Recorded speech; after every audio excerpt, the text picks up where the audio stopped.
Hello everybody, it's Sukasa. Welcome back to my Minecraft Let's Play with Feed the Beast using the Unleashed mod pack.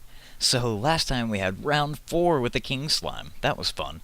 But we also got our power output maximized by building a 4th steam engine, and then we built the sawmill, another thermal expansion machine that's pretty useful early on, that chops up our wood and gives us sawdust that we can turn into charcoal. So that's pretty cool.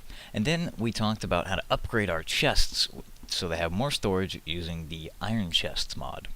And I went ahead and even built a couple of more of them for storing our stuff in because they're just so very useful. But today, like I mentioned at the end of the last episode, we're going to start working on the other half of the Tinker's Construct mod, so we can build our tools and our weapons out of metal. And that's going to require us to build the Smeltery.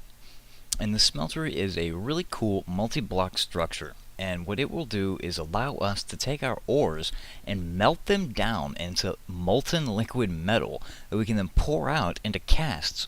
For example, a cast of a pickaxe head. We'll be able to pour our metal out into that, and that will give us a metal pickaxe head for building a pickaxe using the Tinker's Construct mod. Kind of like my stone pickaxe, but it'll be made of metal. So, there's a lot to cover with the rest of Tinker's Construct, and this might even be broken up into 2 episodes. But anyway, to get started with building the Smeltery, we need to check our Tinker's Construct book that you get called Materials and You, and if we open this up and flip towards the end, we'll see the stuff we need to build this is some seared bricks, a Smeltery controller, a Smeltery drain, lava tank, all sorts of stuff in here, but they all require these seared bricks. And it shows us how we get the seared bricks is to smelt down and cook up this stuff that looks kind of like gravel, but it's actually grout, and the gravel is used in making it. It takes 1 gravel, 1 sand, and 1 piece of clay. Like I said, we're going to be needing a whole lot of clay. It's very useful with these mods, and this is yet another reason for that. So if we combine these 3 items, it will give us 2 pieces of grout each time, and then we just cook the grout down to make the bricks. So that's where we're going to get started, and I think I've done the math, and I should have just enough of everything already broken out here. And I set aside some glass too for making those windows. So I'm going to get to crafting these just by placing them in here, and that gives us 2 grout each time. I'll shift click that out, and we have 2 stacks of grout, and I need a little bit more than 2 stacks, and do that. There we go. Now I'm going to cook up these grout in the powered furnace, and I will be back when that's done. Alright, we are back, and I have smelted down that just about 2.5 stacks worth of grout into almost 2.5 stacks of seared brick. And it took quite a while because I was only using the 1 furnace. And like I said, it's pretty advantageous to you to get 2 powered furnaces up and going to speed things along, especially in circumstances like this. And I will be doing that as soon as I have the materials to cover it. But just to give you guys a little bit of an idea on how wildly fuel efficient these powered furnaces and steam engines are, I want to tell you guys here. So I made just about 2.5 stacks of seared brick, and all it took was 4, count it, 4 pieces of coal. And on top of that, I was also able to, as it was cooling down, get 42 smooth stone 42 smooth stone smelted up, and I still had just enough energy, the way I count, oh man, I did the math on that perfect, to fill this internal buffer up. And yeah, that is so amazingly fuel efficient. To get this many things smelted in a standard furnace, it would have taken me 24 pieces of coal. So if you do that math, it's over 6 times more coal efficient to use the engine and the powered furnace than a regular furnace. So yeah, that's just amazing. But anyway, so we've got our seared brick cooked up, and let me just flip this off, stick the coal back in it, so it's good to go next time. And if we check the materials and what do we need to build first with this? Well, we know for sure we're going to need a Smeltery controller. This is the primary block in the multi-block structure that you're going to be interacting with, and this is where you will put your ores into and all of that. So we know we definitely need one of these. So it's just like a chest-shaped recipe, and made out of seared brick. So let's go ahead and make that up, because all you have to do is make one thing and boom. Just like how before, to get the red materials in U Volume 2, all we needed to do was make one of the stations. All you have to do is make one of these seared brick items, and it will give you the third and final book for this mod, called Mighty Smelting. And in here, it will detail the instructions on how to build the multi-block structure, as well as it goes on to talk about all the different alloys you can make, and also has, again, the recipes for building the structure in it. So, if we check in here, it tells us that we need to begin construction by laying down a 3x3 bed of seared brick. And it tells us all the stuff we need to get the basic building built. It should be noted that the instructions in here only describe a 1-layer high multi-brick structure. You can make it as high as you want, and I want to make it 2 levels high though, because the higher it is up, the more liquid molten metal can fit inside of it. So I want to make it 2 blocks high, so it holds more metal in it. So you have to keep that into account if you're doing the math on this. So anyway though, let's go ahead and start building some of these seared bricks. I know for sure we're going to need a 3x3 and then walls around it. And we're also definitely going to need a casting table, a faucet, a drain, and a seared tank. So I'm going to get working on that right now. Let's check that recipe again. We do know for sure we need the need a smeltery drain, so it's 6 pieces on the outsides, and we need a seared tank, which is like a chest but with a piece of glass in the middle. So let's make those real quick. Okay, there's a smeltery drain.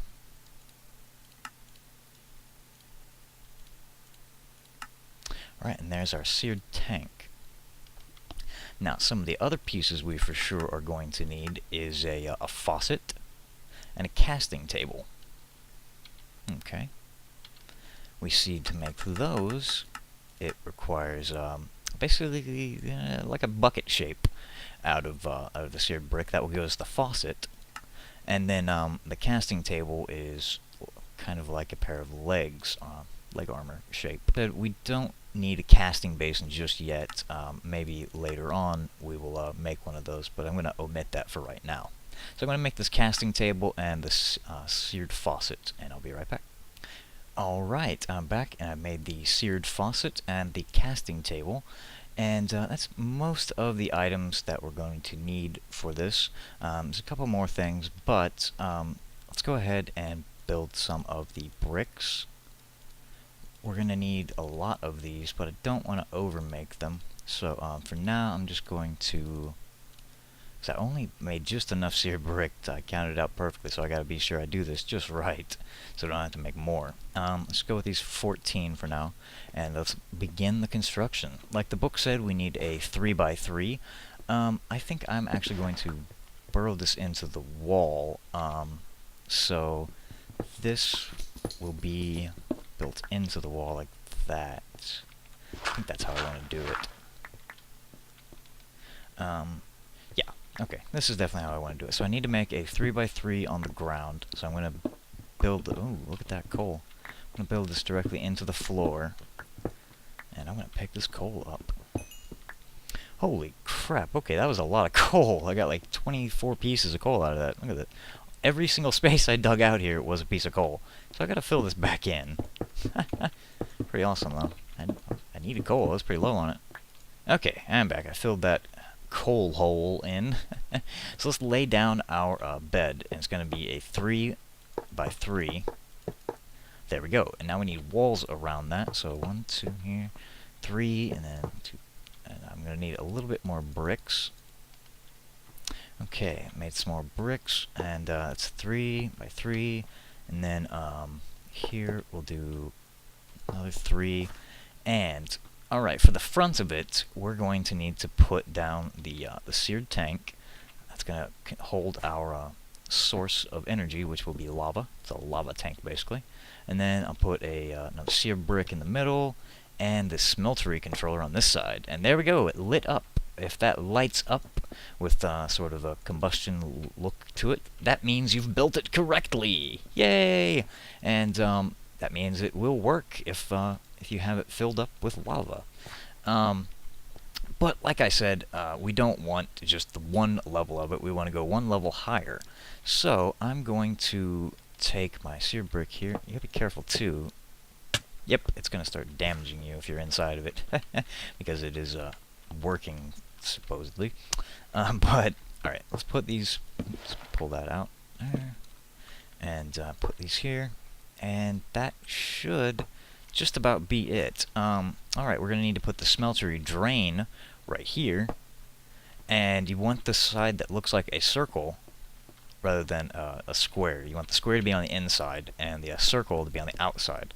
This is what's going to pour out the liquid metal, but we need a faucet on this end of it, on the circle side. There we go.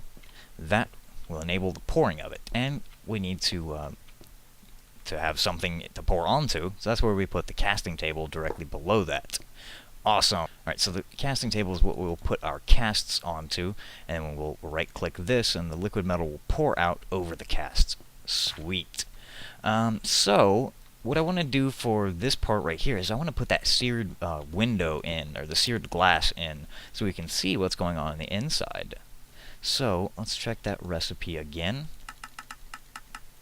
And like I said, there are two different types of it. There's the seared glass and a seared window. Well, I kind of like the looks of the seared glass over the seared window, plus the seared window takes a little bit more of the bricks than the glass does.